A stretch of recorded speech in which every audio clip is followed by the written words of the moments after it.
This morning, thousands of Palestinians blocked from returning to their homes in northern Gaza. Under the ceasefire deal, the IDF was supposed to withdraw troops from the corridor that cuts off the north from the south, after the second batch of hostages were released on Saturday and 200 Palestinian prisoners also freed.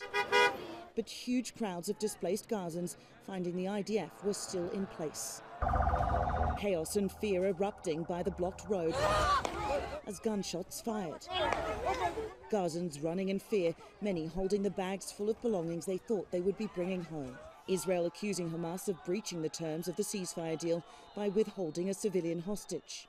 Hamas says 29-year-old Abel Yahud is alive and will be released next week. Even as Gazans clamour to return home, on board Air Force One, President Donald Trump offering his own take on where Gazans should eventually go. I'd like Egypt to take people, and I'd like Jordan to take people.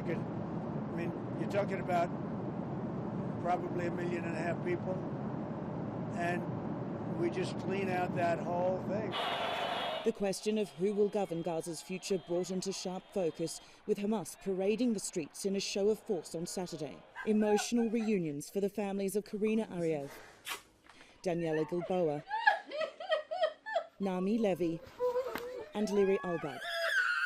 And overnight in Tel Aviv, crowds gathered to push for the remaining 33 hostages, which include 2 Americans, set to be released in this first phase of the deal. Despite the release of those 4 hostages, the fragility of that deal very much felt here, with many people worried that the ceasefire just won't hold. For the relatives of those still held captive, like Or Levy's brother Michael, it's an anxious wait.